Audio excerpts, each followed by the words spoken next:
Good morning, Gabriele. Good morning, Tino. How are you? I'm good, kind of busy, but good. What about you? Good, good, good. I see we have participants from all over the world, so we need to say good evening, good morning, and good very early morning, because there are people coming from the other side of the planet, which That's are great. very early up to follow this webinar. That's good to know. I'm just sipping my coffee away, so we let the people coming in. Would you like to do some introduction, like talking about what the webinar Q&A and all this is, or? Yes, we can do that. So hello and welcome to everybody to this webinar about safety requirement specification. This one is one of the many topics that we cover during this kind of events. And considering the good feedback that we are receiving from our participants, we continue sharing our knowledge about the intrinsic safety and functional safety. A brief introduction about myself. I'm Gabriele Caglio. I'm the head of the technical support at GMI, and we have the speaker, which is Tino van der Kapel, the expert of the topic, of course. Okay. I would like to start. I can start maybe with an introduction about GMI for whom doesn't know us. And GMI is an Italian company providing field interface related to intrinsic safety and functional safety. So this means that it's possible to find GMI devices in many industrial processes, such as DCS, ESD, fire and gas, and so on. As you can see on the screen, we are talking about oil and gas, petrochemical, pharmaceutical, mining, but also food and beverage and many other industries. We have 40 years of experience in the field. The headquarters is in Italy, where we have our main facility, where we design, produce, and test all our products. As you can see now, we have several offices and resellers around the globe, so we are available pretty much everywhere. As I mentioned before, we are a safety company, and we aim to provide safety and reduce the risk of a hazardous event to safeguard people, assets, infrastructures, production processes, and the environment too. For this reason, the quality aspect of our product cannot be overlooked. We design our product, we manufacture and test 100% our device internally, meaning that we do not outsource any of these tasks. This is why we are confident about the quality of our products. Couple more quick slides before to get into the real part of the webinar. One of the slides is about the certificates that we have, or at least the certifications body that we are dealing with. This guarantees the quality of the devices, but also guarantees that GMI products comply the market requirement according to different local regulation. A quick overview of our portfolio.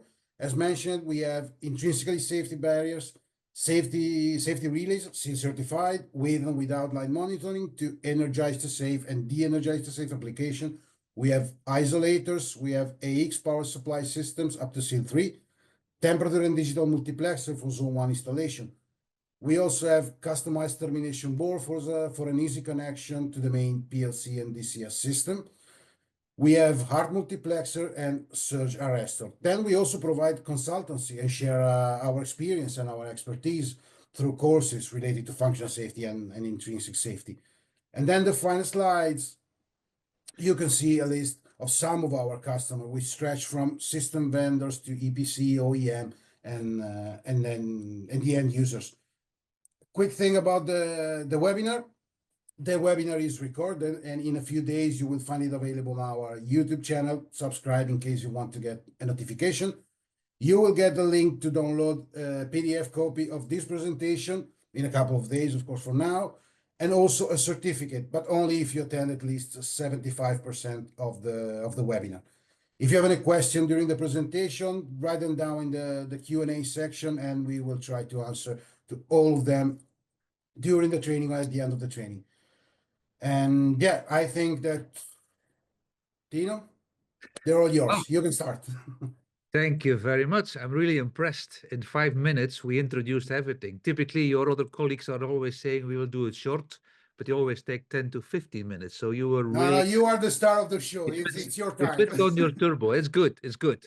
Anyway, topic for today is functional safety assessment. And as Gabriele was saying, We have, or this will be recorded, so you can watch this again at your leisure on the YouTube channel of GMI. We also received some pre-registration questions. So from all the people who registered, there are tons of questions, which I selected the most, let's say, applicable ones, and I already prepared an answer. So after this presentation, we will go to a second slide pack where I already prepared some of the answers. And I'm happy to see, Gabriele, that this webinar today is a new record on number of people attending it. So we have a huge amount listening in, so we better keep going. The backbone of functional safety, as this is called here on this slide, is nothing more than a working principle, step per step, which is called in the IEC standard. We are talking here about the 6.15.11 standard. For those of you who are relatively new to the topic of the IEC 6.15.11, this is actually a good engineering practice. It's a guideline that we hope that engineers in the industry that want to design or engineer or build or use or maintain a safety instrumented system.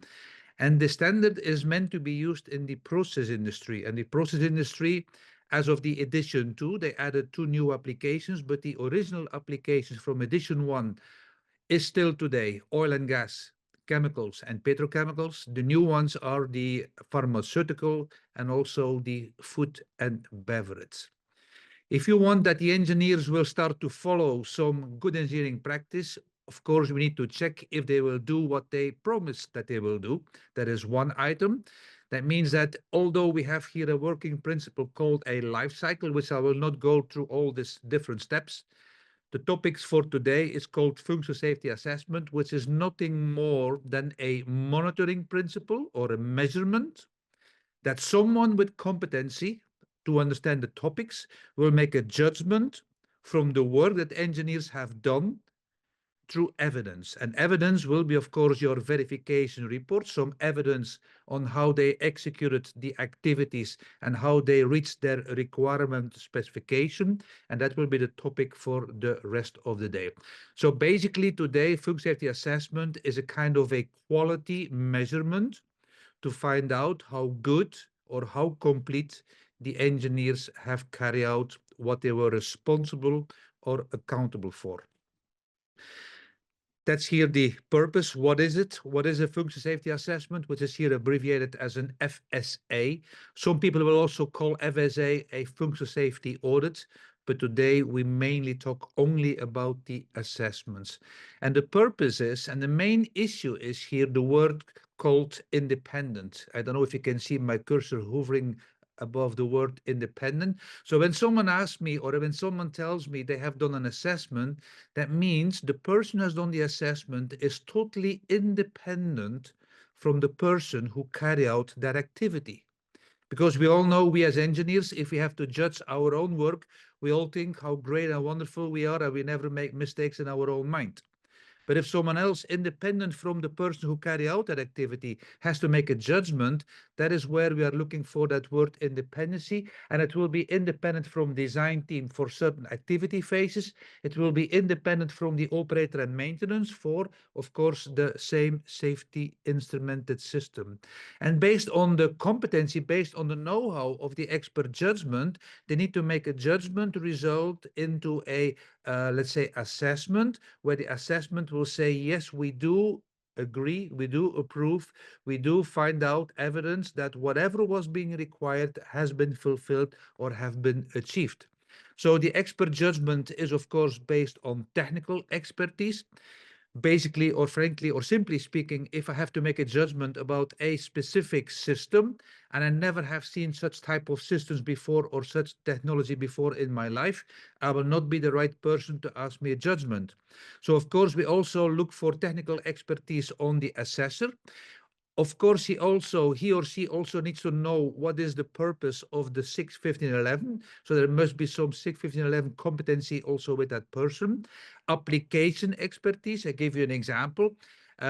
If you go into a specific chemical application or you go into a refinery application, we hope that the assessor has dedicated experience in whatever the judgment is about.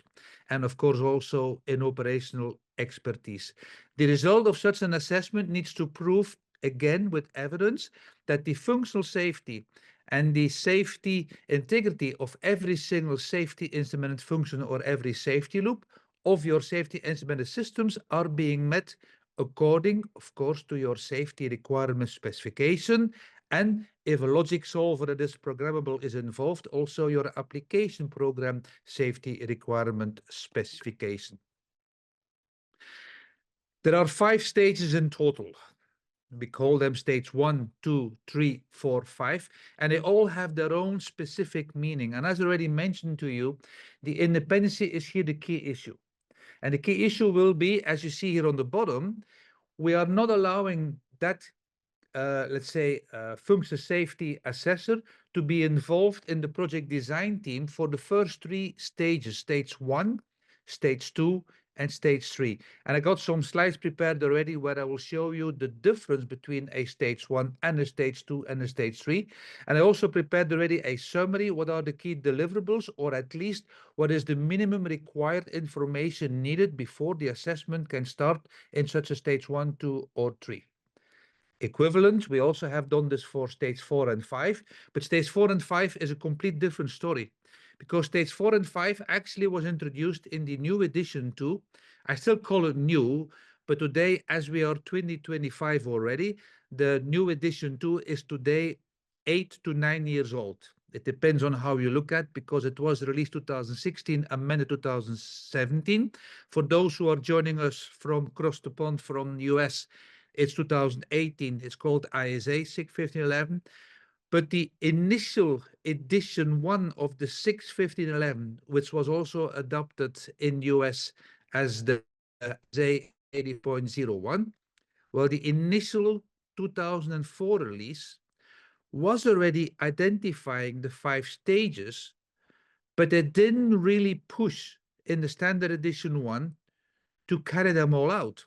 What did they make a statement in edition 1 was the following. They said, before you introduce the hazards in your installation, you shall carry out the functional safety assessment.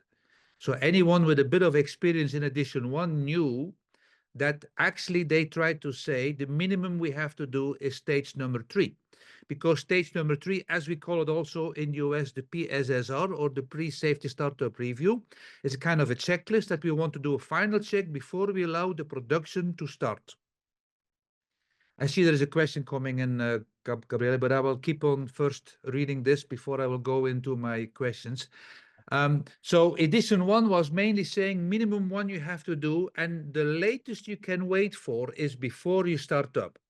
So basically, in other words, engineer decided also we only have to do once, and we do it just before we start up. Edition 2 is different. Edition 2 is saying you shall carry them out, all of them.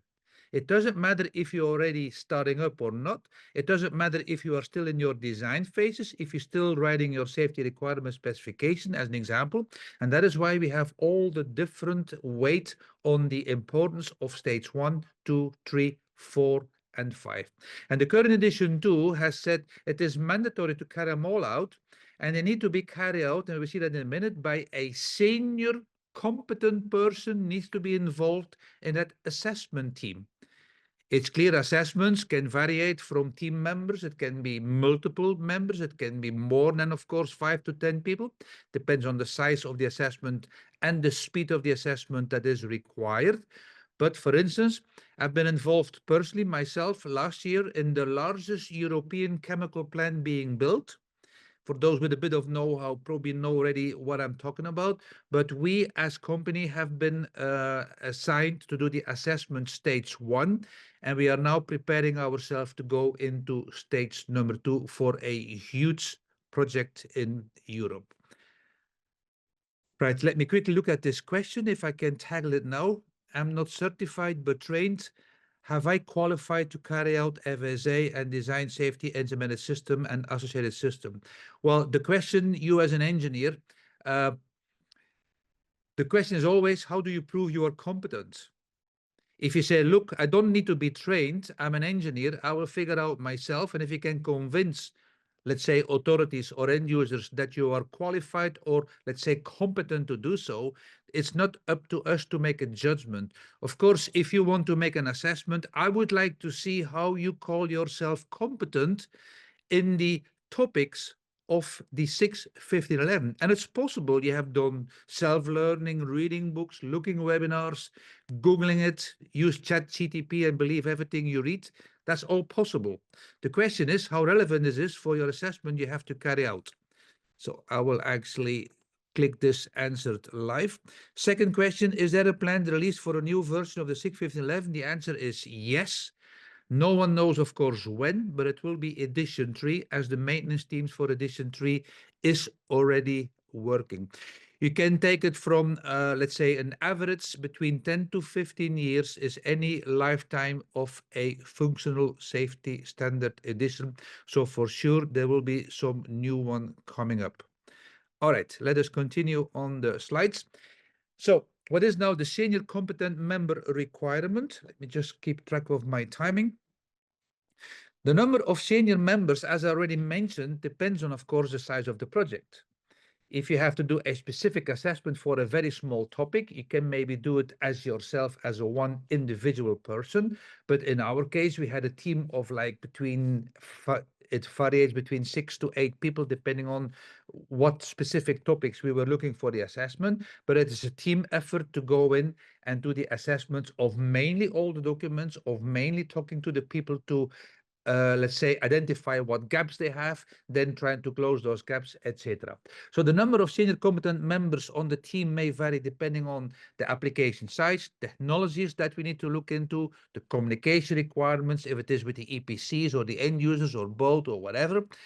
A senior competent person should be competent in the various technologies. And as this question just came in of one of the participants today, I'm not trained, I'm not qualified, but can I do an assessment? Well, that is actually what we try to say. They should be competent. The question is, how can you prove that? And the FSA team shall review in detail every work that is carried out on that specific phase, able to prove evidence before the assessor will allow him to continue to the next phase. It doesn't make sense to have a huge gap on one assessment to say, let's try to close this gap as we are continuing with the next couple of phases already, because you may carry it over these gaps in your next phases. And that is, of course, what we do not want to accept. Right, we have the first poll question coming in. I don't know, Gabriele, if you can launch the poll, but as per the 6, 15, 11 requirements for stage 1, 2, 3, a senior competent person needs to be. And we want you to make your choice. There is only one, the most correct and the most complete answer. A, independent from a design company. That would be the requirement for a senior competent person. B, it needs to be coming from a third-party independent specialist. 3, independent from a design team, but is allowed from the same company. D, a senior member of the same design teams of that SIS team. And E, none of the above. So which one you think, can you... Sorry, I see that Gabriel is trying to say something. We don't hear you, Gabriele. Maybe your microphone is muted. Not sure what is happening. Well, I don't hear you. I don't know if the rest can hear you. No, something is wrong. Anyway, let me see if I can launch the poll. I should have it also somewhere here in my file. Let me quickly look, poll and quizzes. Okay, so that's the first one. Let me launch this. So if everything went well, you should see. Can you put a thumbs up, Gabriel, if you see it? Can you see the, yeah, you see it. All right, good. So if of this huge group of people that are attending it, I will put here a target. I need to have 70% people clicking on it. Otherwise, I go on strike. I don't want to continue. So we want you to click. There is no prize to win. There is no face to lose or to gain. There is no qualification to gain also out of this. It's purely to figure out what is the group attending this training believing is the correct answer. Still need a few more clicks. We're nearly there. We are at 67%. So my 70% is nearly there. Okay, we there? I can Just wait a few more seconds as people are still clicking. It's amazing. We're going to reach 80% today. Good. Thank you for your willingness to click on one of the answers. Let me end the poll and let me share the results. All right. As you can see, we had 4 participants were saying independent from a design company.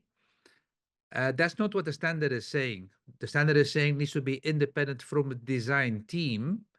But even if you have a big company, it can be a different team checking or making the assessment from the previous team. So there is absolutely no reason why you need to immediately go to an independent company, which is also the second question. A third-party independent specialist had 11, who had 19% of you thinking it has to be an independent specialist. Independent in the sense of the word independence, yes, but not from a third party. Of course, a third party is always, in a certain sense, more, let's say, independent of judgments or cannot be influenced maybe as easy if you would be coming from the same company. And I'm always comparing that with the simple explanation that if you would play your own policeman and you put a speed camera in your street and you are speeding, would you give yourself a speed ticket? The real answer is, of course, not, because you will not start to put, some hard, let's say, definitions on yourself or some hard complications on yourself. But if you make an independent assessment and you are not from the same company, it is, of course, easier to make a judgment. But the standard doesn't really require that. The standard clearly defines independent from a design team. And that design team, you can imagine when you go to a large engineering contractor office and they have many different teams, they can make perfectly each other's assessment.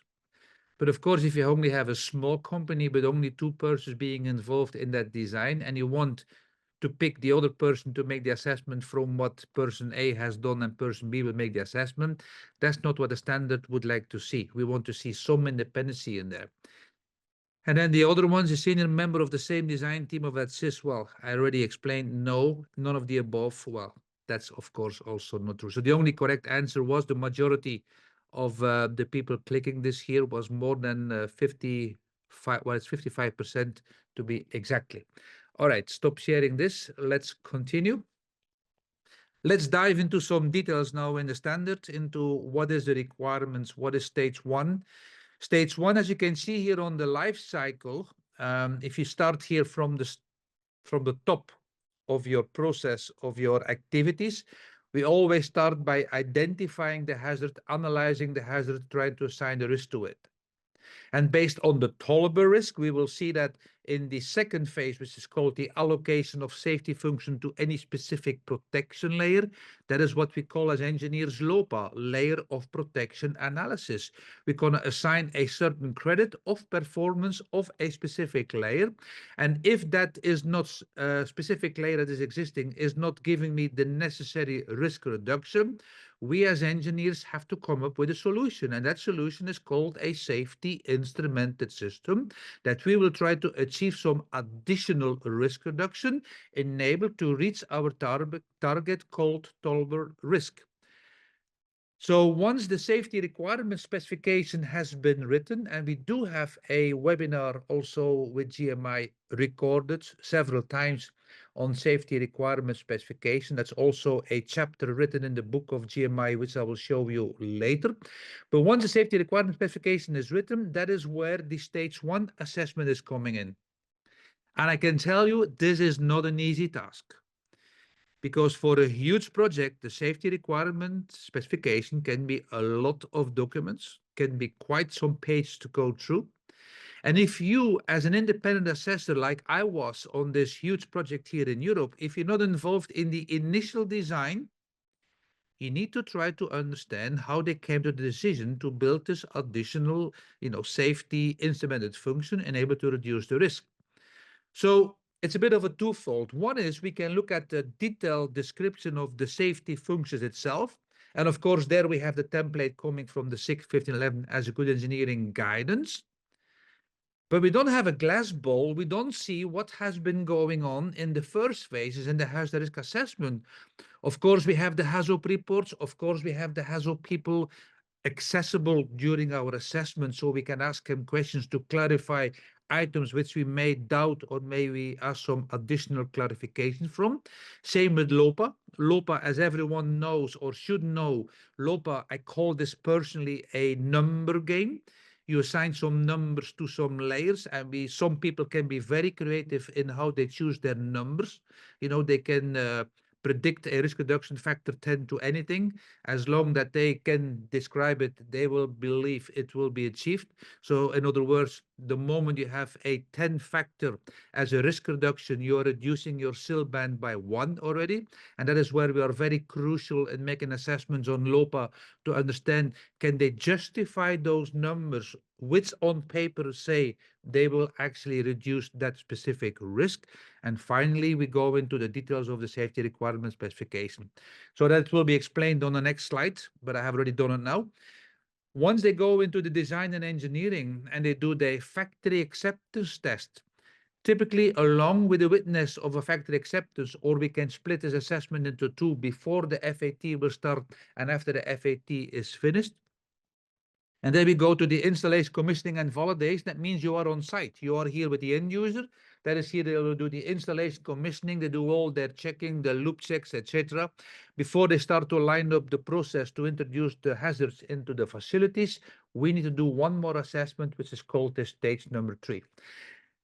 Summary: a senior competent person not involved in the project design team shall be doing the assessment stage 1, stage 2, or stage 3, or lead a team to help them to make that assessment a success. Stage 1, as I mentioned, once the SRS is complete, that document is existing. Before we're going to send it out to the system integrator, system manufacturer to start to build the systems, we better start to do first the stage 1 assessment. And that is where we finish that for this big European project. We make the certain gap. There were no real major findings saying panic, panic, panic, we have to redo everything. No, but there were a few items had some room for improvements, and that's also the sense of doing assessments. My advice to any one of you listening in here who are an end user or an engineering contractor office is, when you have such type of assessments, try to have every time a different team to make those type or the same assessments, for a very simple reason. Every expert will have his own vision, his own gap, and his own items that they will focus on. I give you an example. I have done an assessment. It was a stage 4 with an end user, and the end user came back to me with a not a strange comment, with a normal comment to me, but it was strange to them. He said, "Strange, Tino, you found this and this and this and this item, but you haven't listed this and this and this and this, which the previous assessor has found." And I told them that's exactly why you need to have always a new assessor coming in, hopefully with even a better know-how and a more detailed know-how, because we all have our own view on documents. We all look for own specific, let's say, experience, which we had before. We're looking for the same questions and answers again with different customers. In other words, if you always use the same person with the same items that they're going to check, they may never find some new gaps. And it's all about finding gaps between what was the intention to be achieved and the attention, what can be proven as an evidence, as an evidence. Which I mentioned before on the SRS, we will not do the new hazard risk analysis again. We have to start from somewhere. But of course, the HAZOP leader, as a minimum, needs to be applicable. Classical story, some projects, they hire a HAZOP team, the team delivers a report, they disappear, someone else pick the document and continue. Well, that's a very weak story in get some consistency, because there is no access anymore to whoever wrote the report before. So those are the kind of struggles that you may face. LOPA, as I already mentioned, that's numbers. When you go with an end user and the LOPA engineer took 100 credit for a relief valve, the question is, how can they justify that? Those are typical questions that some assessors will fall over. Another assessor will just tick the box, say, yeah, we see LOPA, all the numbers look acceptable to me, I tick the box. I may be more critical and I may be more asking questions than maybe another assessor, as an example. But once the SRS has been defined, we will of course try to actually look for the minimum requirements that needs to be in a safety requirement specification. And as the IEC standard is saying, 29 items per safety loop shall describe and shall include, and now comes a very important word for engineers, as applicable. So when an engineer decides 29 items from the standard are all not applicable for me, that is what the standard allows you to do. Of course, the less you describe, the more mistakes potentially in the future people will make as a judgment on that specific functionality. Functional safety assessment stage 2. Here we are already in a phase where physical systems has been built. Imagine that the safety requirement specification has forgotten some very crucial, let's say, safety loop. Well, no one in this phase number 4 in design and engineering will build that loop because it has not been specified, or maybe was wrongly specified. So basically what I'm saying is, if people will say, well, stage 1, yeah, the document we already have, but we will find out once we do the FAT, it could be very costly. It's still better to find it here than you find it on site. I do recall myself some experience which I had with an end user on stage 3, where we found some items which were a serious gap, which we even didn't allow him to do the startup on that specific unit. Well, that cost this specific customer quite some money, which would have been not so expensive if it would have been found during the phase number 4. So design and engineering of a safety system means someone already specified it.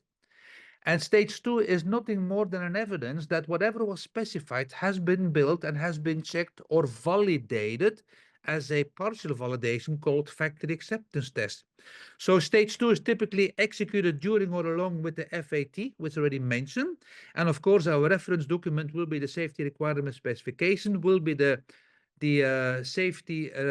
application program safety requirement specification, will also be the CIF design requirements and the target estimation that this safety requirement specification had specified, and of course also the FAT report and the results.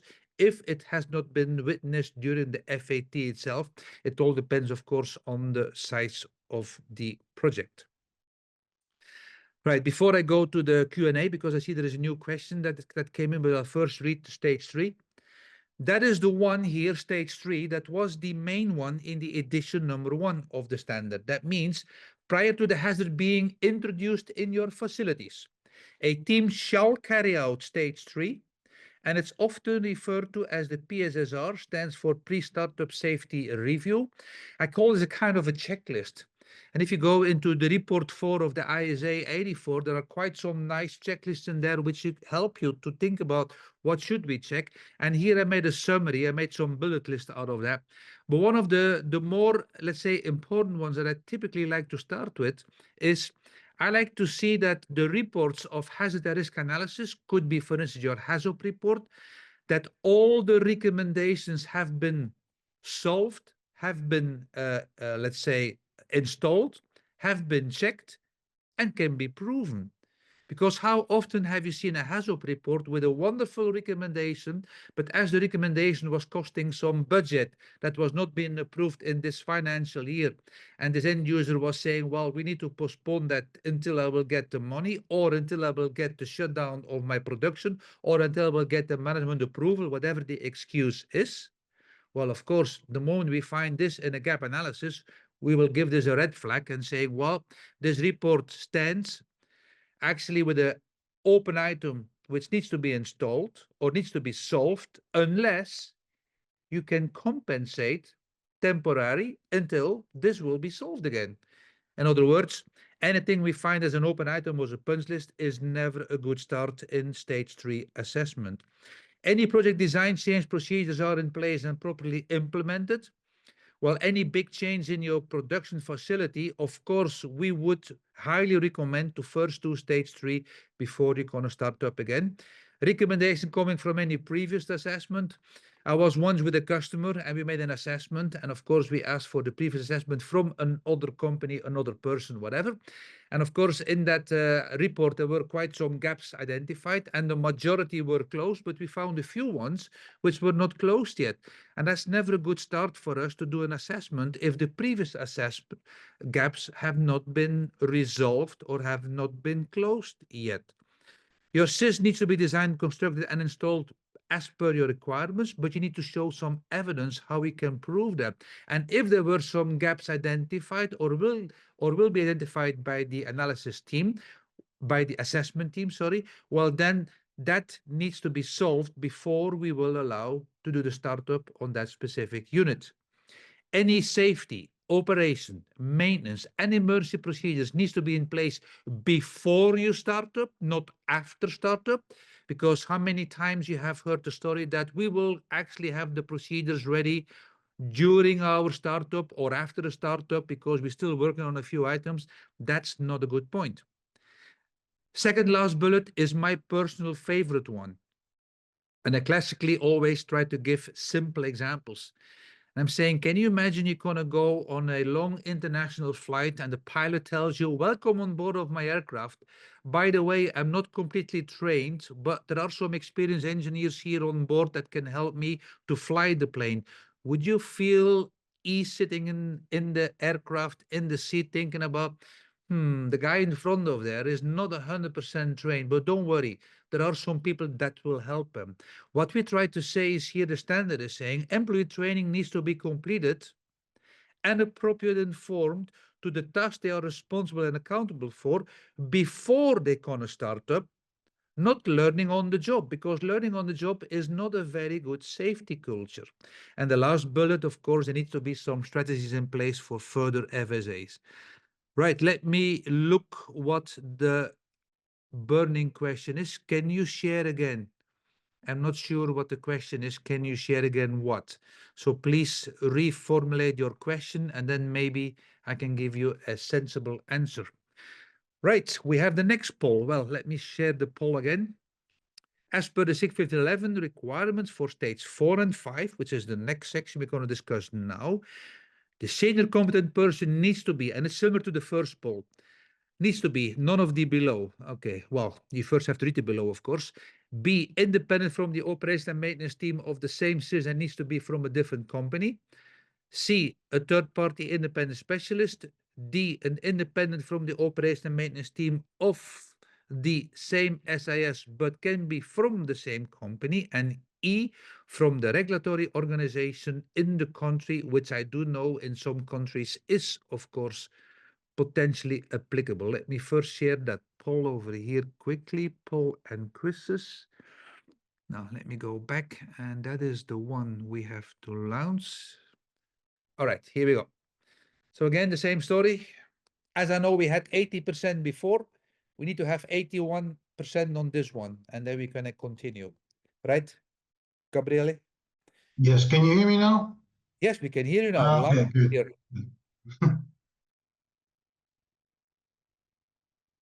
All right, well, we go full steam ahead here.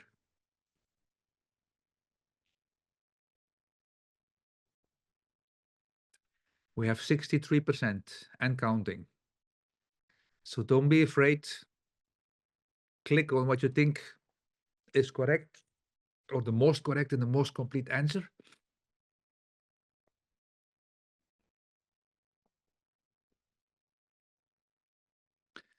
We need a few more clicks. We are at 72%. So we're putting the barrier high. We're getting there, 78%, 79.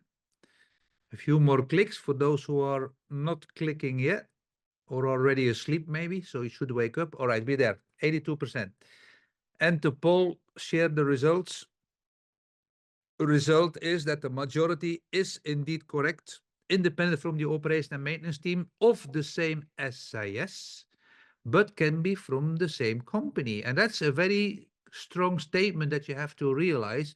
If you have a large, let's say, company with multiple teams, with multiple SISs, of course, they can assess each other's system to make a judgment because Hopefully, when they work with the same technology, with the same type of system, it will be easier to make those type of assessments. But there is no need to call out to a third-party assessor to come and do so. When a third party is being called in, it potentially could be that, for instance, the company is rather small. They only have maybe a handful of people knowing what functional safety is. They maybe only have 2 people that could potentially do the assessment, but they are heavily involved in the same system operation, in the same maintenance, etc. And there you need to go to an additional independent third party. But that's not a requirement from the standard. The standards say we don't care. As long the person is competent, is senior, and is independent from the same operations and the same maintenance of the same safety instrumented system. All right, I will stop sharing this one and let's continue. Let me close this one. Oops. All right. So what is now the story on 4 and 5? That's totally new by the edition 2. And basically, what is the background for the end users listening to this webinar today? Fit and forget and wait and go and repair when it is broken is not a very good safety culture that you may have. And again, I'm comparing that to the aviation world. Why? Because I typically, well, not typically, I often have some aviation engineers in my training courses, which I always prefer because they have a culture with process industry never heard of. They don't wait to go check the instruments and the good working functionalities of their equipment on an aircraft until an aircraft will crash. They hopefully will do it when the number of hours have been reached of using that aircraft or using the turbine or the engine, etc. Coming back on this, if you look in the oil and gas industry, typically, and if you ask an end user, when will you replace this shutdown valve? The answer is when it is no longer working, Tino, and we know the answer. But that's not safety culture. That's not the prediction on availability and safety. That has nothing to do with your mission time, useful life, etc. Working until it's failing is not a very good story. So therefore, and only therefore, the edition 2 has introduced that for the end users, operating companies, because this states for operation and maintenance, I know some companies, they are actually in production for 50, 60, 70 years, maybe even longer. That means that this stage is so long, it would not make sense to say, you know what, you build a factory, you start up, I will come back in 70 years and I will come and check, have you done what you are supposed to do? So, long story short, what is a new edition 2 requiring? A periodic assessment. And it's a topic periodic, which is quite important because periodic is not defined in number of hours or weeks or days or months or years. They just said periodic assessment shall be carried out, enabled to prove evidence that the operation and maintenance procedures by the people responsible to carry this out has still been followed.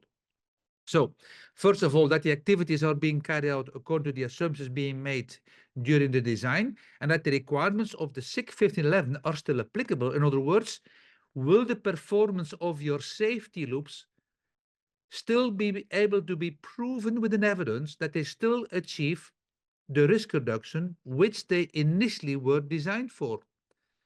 So, what is the real issue here?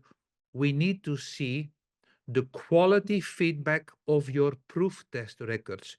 We need to see that there is consistency. I give an example. 2 engineers are doing the same work, have the same checklist, have the same report, but one was a clever engineer, or think he was clever. He just ticked the box and said he completed the test.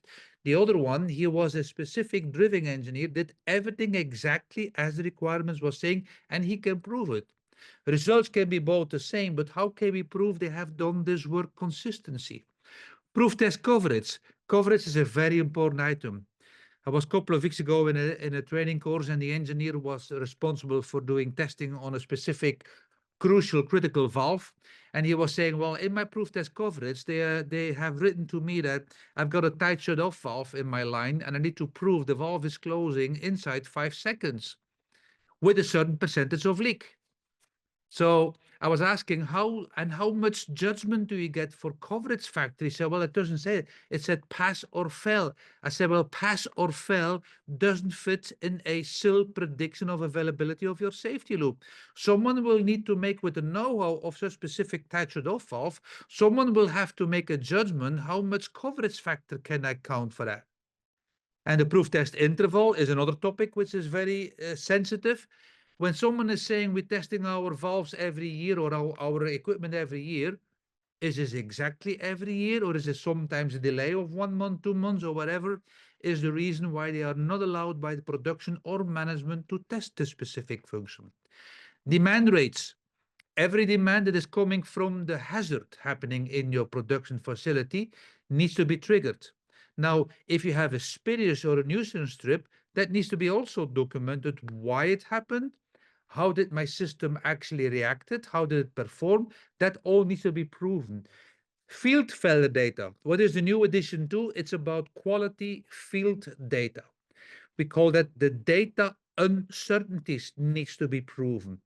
It doesn't make sense to take a number from a database, commercial database available on the market, or from a vendor and saying, well, that will be applicable on my failure data on my equipment in my field. We want to see it based on your experience with your proof test interval, with your proof test coverage, with your environment, with your culture, etc., etc. Because the difference between the theory on paper and the reality can be sometimes a huge gap. Believe me, if you have an assessor doing stage 4, knowing what they need to look for, I'm pretty sure you will learn a few items out of your records today. And of course, the SIL verification report, we would like to have a view on how you estimate the availability on your system. And the last one, and then we're going to conclude this webinar and going over into the Q&A sessions. Although the modification stage 5, below the modification, which is phase number 7, which is written in chapter or clause number 17 of part 1 of the 6, 15, 11. Stage 5 is only shown once in the life cycle. If I go back into my life cycle over here, it's only shown once here below block or this phase activity called modification. But in reality, I did a cut, copy, paste, and I put it also before we're going to start the modification. So bottom line is, we want to make an assessment before we're going to do the modification and after the modification is finished. Before the modification is important because, as you will know, in a normal safety, process safety culture, there is something called MOC, or management of change, which is a kind of a procedure, which will talk about what is the reason for the request of this modification. There will be some impact analysis, call it a brainstorming session by some specialists to think about what could be the impact of this requested modification. And only if they actually make the result of their impact analysis known to whoever will authorize that this would be accepted to be actually being modified during a live process or maybe during a shutdown period of your production facility. So only after the approval has been given, that is where stage 5 is coming in. So we want to have a second independent opinion from a senior competent person not involved in the same operation and the same maintenance of the same SIS, that based on the MOC approval will actually make a judgment. We will allow this modification to be carried out. And once the work has been finished, we need to have a second opinion again, or a second assessment again, which is the stage 5 showing here on the bottom of this graphic. And that is where assessment 5 is being important to come in again to make a judgment. Quick conclusion: do not underestimate the value and the importance of your functional safety assessment. Of course, all will depend on the competency of the inspector slash assessor that you may use or may appoint to do your assessments. And in my personal opinion, and also I can prove this with evidence of the 6, 15, 11, no one can comply to the 6, 15, 11 in the projects if you skip one or more of those assessments. We can help you, as Gabriela was saying, with doing some assessments, doing some consultancy, doing some engineering in the entire life cycle, not only for functional safety, but we also have it now for the cyber security or for the OT security based on the 62443. We do, of course, provide as our main task. My personal main task is still providing with the link to the TOV Ireland accredited license training courses, which is one, the functional safety engineering course, which is one of my babies, which we started in the year 2005. So it's 20 years. Nearly myself personally trained 3,000 people over 248 training courses so far. So this year we're going to reach the number of 3,000 engineers being trained. The good news is that we got a summary 2024 from TFV Ireland that more than 21,000 engineers worldwide have been trained over the last 20 years and still counting. So we have not stopped the program yet. We have it also for cybersecurity. We also do security risk assessment. We have a virtual one coming up by memory somewhere in March. I do have some requests internationally from people spread over the world. So it's very difficult to organize a training in your country to reach the minimum number of people. So that is where we lump them together now in virtual trainings. That's the book I was mentioning, which the good news, I got this morning an email from marketing from GMI, and Gabriele already confirmed that there is a reprint coming up on this manual. And in the new reprint, there will be one new chapter, a very most important chapter to read, because I am the author from it with a big smile.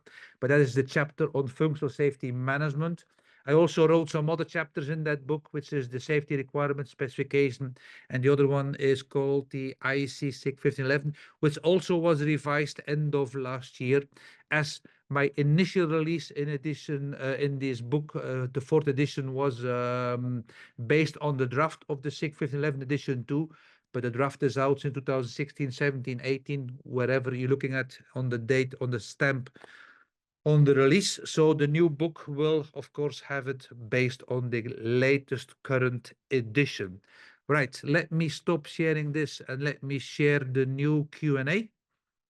And in the meantime, I quickly check if there was a new question coming in.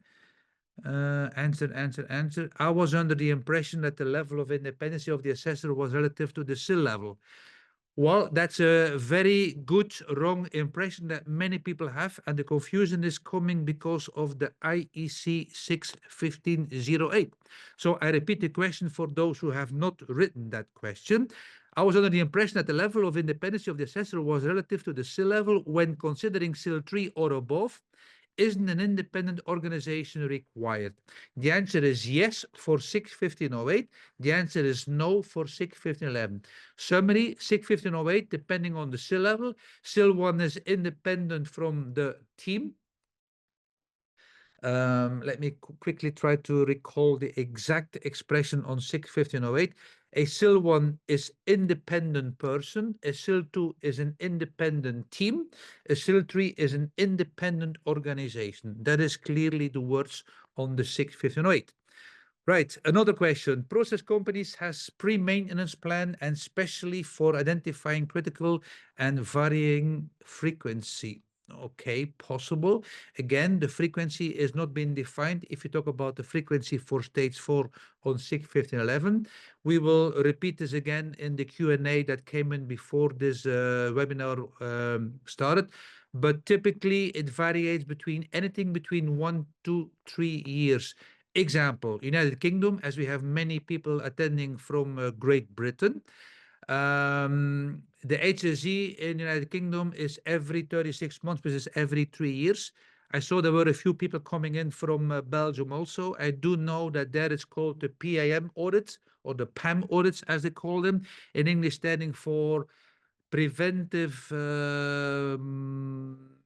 active measurements or something like that, if you would translate it, because it's called preventieve actieve maatregelen. It was now Dutch for those who will not understand that. But that's specifically, they do it every 6 months, a specific topic they will pick up on what they come and make an assessment from. Right. Another one who has no name. So no name is asking me, mission time is special wording from a well-known company, but cannot be really found into the 61511. Why? Can you please tell a couple of words about it? That's a very true story. You need to be careful as you have no name. You may be from one of the competition of the other company who is well known. Well, to make a long story short, the way that people today are calculating the cell integrity of any cell loop or any sieve is not normative required by the standard. In other words, it's not driven by the standard exactly on how to do that. Of course, a few companies in the world are very well known on how to promote their own calculation tool, to be polite to them. And that means in that specific tool is then called the mission time. But actually the mission time is a very true story, the way they have defined it. Now, if you go into the 61508 and you go more in depth in reliability, I'm pretty sure you will find a difference between the useful life prediction, if you go into kind of Markov analysis, versus a mission time. Right. Another question. Would you expect stage 5 FSA to review the result of phase 4 assessment? Is proof testing evidence required as well as a real demand frequency? If missing, how would you proceed? Stage 5 is purely on modification. I would not necessarily go into details on how they tested the loops, how can they prove it. So you have to see this as two separate assessment items. Another question, what is the best way to verify phase 1 and phase 2 outputs before getting to FSA stage 1? That's a very good question. My personal opinion would be that I do hope that edition 3 maintenance team will make stages after every phase, because doing only stage 1 after the SRS is written, in my personal opinion, it is too late. I would like to see an assessment after PHRA is finished, after LOPA is finished. But as we all know in the industry, mainly when you have a team experts in one meeting room, in one effort, they do and the PHRA and LOPA in one same exercise. They don't have very clear different phase activities as they lump it together. We even have software packages promoting that you can do it all together. So it's difficult to say, let's do a stage 1 after the PHRA is finished, because in the same time, as we have identified the hazard, we will analyze the hazard, we will look into some additional layers which are already existing maybe in my system. So we lump this together.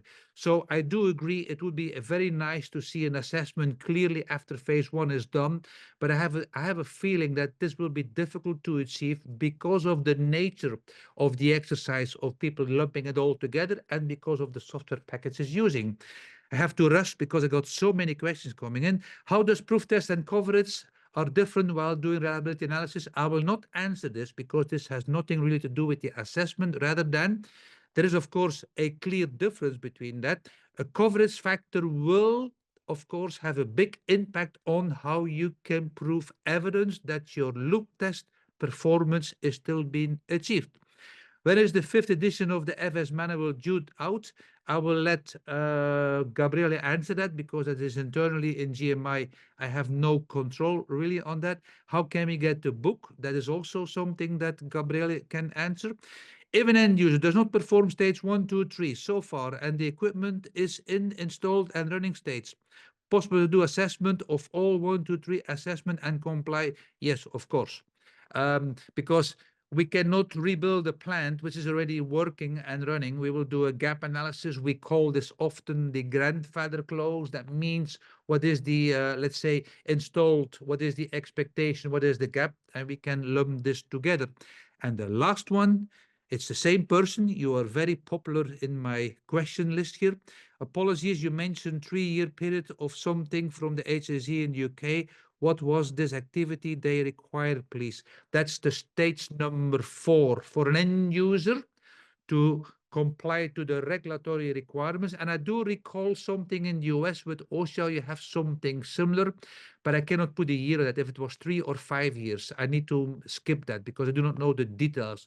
But I'm sure that my US equivalent, let's say, experts can give you a better answer on that. So the last answer here was the 3 years is purely coming from the HSE for stage 4. Right.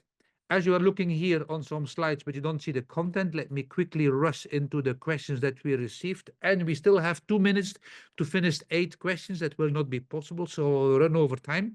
So apologies for that. But I do hope that I could serve all the questions that came in. Particularly interesting in stage 3. Well, I can be brief because we, of course, already answered most of that. So that was one person saying he would be specifically interested in how can we achieve this stage number 3. And stage number 3, as we just explained, is on-site. Before you start the push button, before you let the pilot to fly the plane, what do we actually start to check? How can we prove evidence that the, let's say, protection or the risk reduction that we have set that we will have will be performing the way they were requested. So prior to the hazard being presented, the PSSR, that means the HRA has been completed, no open items are still open, that all the procedures are in place, that the people are trained, they are ready, they are informed. All of that are the key deliverables for stage number 3. Which stages 1, 2, 3, 4, and 5 are fully mandatory? Well, the simple answer is all of them. As I already mentioned that also in my slides, so that was answered in the webinar, so we can also be brief on this one. Looking for argumentation to convince the end users of the necessity of the FSAs in several project stages. Well, I hope that the effort we put in here in this free webinar for you, which is not free for GMI because they still have to pay me as kind of a consultant services. So thank you, GMI, for being generous to help the industry to educate in a subtle way or in a free way to get some more information. So looking for argumentation for anyone in that business, anyone that needs to, let's say, convince the end user or the management enabled to do that. Well, I hope that in this webinar that you have enough information, or let's say some bullets that you can go back and think about, that the FSAs need to ensure early identification of safety gaps. That's all what we try to do by doing an expert judgment. We try to see what was the intention, what has been achieved, what is the potential gap in between, purely based on evidence, which is the work that has been done by some other people, which is the verification or the check or the test reports that other people already has been carrying out. The FSA will validate the system performance during the installation and commissioning. Of course, again, if the inspector is only ticking a box by reading a line and ticking a box without knowing what is behind this line, that's not the essence of doing an assessment. You need to have some experts helping you to find your items which you may not have thought of. And that is the whole essence of doing an assessment. It is ongoing safety during operator and maintenance, because it's not because you pass the assessment once that you pass the assessment the second time, because the second assessor may have a different opinion or find some different, let's say, gaps in your evidence that the previous assessor may not have thought of. What are the topics to focus on assessments in various stages of the projects from a design point of view? I think this means, okay. Well, recap of the webinar we just have done. Stage 1 is after the safety requirement specification, which is, in my humble opinion, a very difficult one to make a judgment on, because depending on the size of the safety requirement specification can be quite a volume that you have to get through. Of course, we will go to the templates, we go to some spot checks. It's clear if we do an assessment and you have, for instance, I give an example, 120 loops, we mainly, or we often will not go through 120 loops individually, because that's almost impossible to do in terms of timing, in terms of allowance, in terms of budget, in terms of whatever. So what we may do is we may look into your 1 out of 1 loops, 1 out of 2 loops, 1 out of 3, 2 out of 3, 2 out of 4, whatever you have. And based on this template, that we go once detailed through it, we may take, or we may pick a few examples out of that comply to this specific loop configuration and try to ask you some questions to show us evidence on how this has been specified. Design and engineering of the SIS. Well, of course, we need to go through your FAT procedures, FAT results. We need to look on how did you actually test the system before you're going to ship this on site. Same on stage 3. Stage 3 is already in a final stage because there you are already on site. Your field instruments are already installed, connected. Your installation is already being loop checked, is already being commissioned, is already being ready to start up. That means in this final stage, stage 3, we need to find that the puzzle is starting to fall together into a complete picture for us. So we need to get all these documents and we need to make a judgment on the complete puzzle before we're going to say, yes, you are allowed to start. Operator maintenance needs to be done subtle, needs to be done with a very sensitive way in how you ask the question. You can imagine when you have an operator behind a panel for 30 years doing things, he will not like the question, can you prove you are doing your work with a certain quality? Because he may be very reluctant to even answer this. So in other words, when we are doing this assessment, we need to make sure that we don't hurt the feelings of how proud they are or proud they are on, the way they are doing their business. In other words, with a certain way, we need to find evidence the way they are operating their system is the way they were supposed to do it. It's easier when you go into some maintenance because maintenance is a very short time frame. When you do calibration or repairing of an equipment, it's not going over years. It's going over a few hours, days, or something. That's a very short time frame that we can find evidence have they done what they were supposed to do. And the modification, as we said before and after the modification, stage 5, is quite important because I have been in my personal career, I've been involved in various modifications on site with a client. And the question when I was a young engineer was very clear, always the same fashion. Do your work now, you will get the papers tomorrow. Under pressure of production management, under pressure of management itself, well, that's not safety culture. We want to think about before we're going to do the modification, and we need to prove that. Right, during ops and maintenance, how often FSA needs to be done? Competent person from the same or different? Well, I think we have answered this multiple times. We're going to be brief.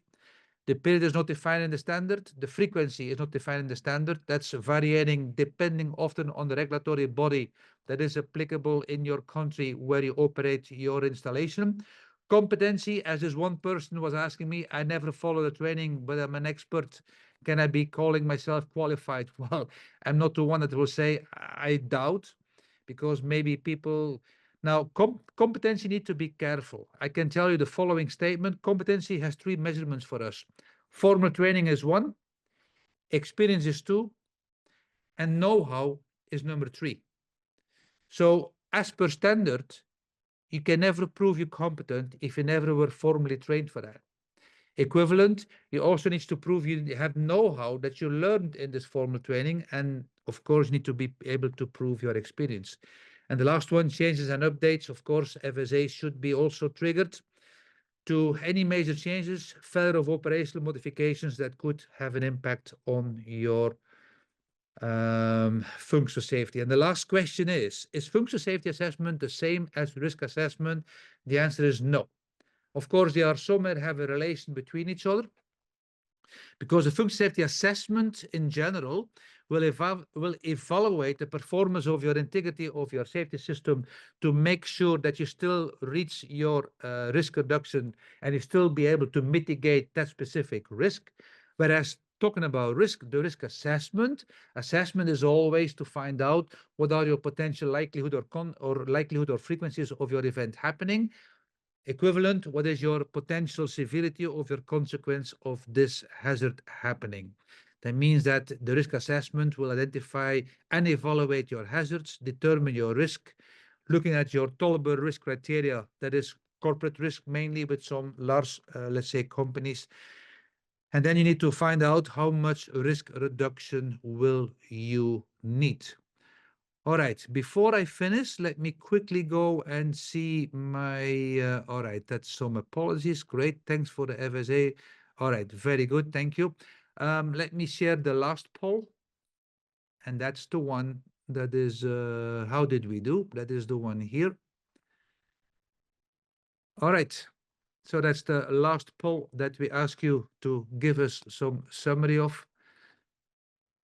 And that's not paying my, let's say, my invoice. It's purely for GMI to try to find some feeling what is the appreciation of the webinar that we have been delivering here. In the meantime, it's 8 minutes past 12, so we have 1 hour and 8 minutes covered. We had many people attending, and we also had many questions coming in. So I hope that this 1 hour of free consultancy for the attendees was worth to follow. And thank you, GMI. Thank you, Gabriele. Thank you. Thank you, Tina, for sharing your knowledge. Maybe I can take a minute to answer these two questions. When is the next edition of our book out? It's gonna be out in March 2025, so a couple of months from now. Mhm. And how can I get a book? You can get a book from our website. We have a training session, and then you will see on the drop-down menu the manual. You can fill up the form and ask for an hard copy, or you can consult it online with a login. But later on, I suppose there's my email address. So if you have any question about how to get the manual, safety barriers, and of course safety relays, you can reach out to me for that. All right. Thank you very much for that. So thank you, Gabriele. See you on one of the Thank you. next topics. Yes, And of course. thank you, everyone, for joining our webinar today again. Thank you. Thank you. Have a good day. Bye-bye. Ciao, ciao.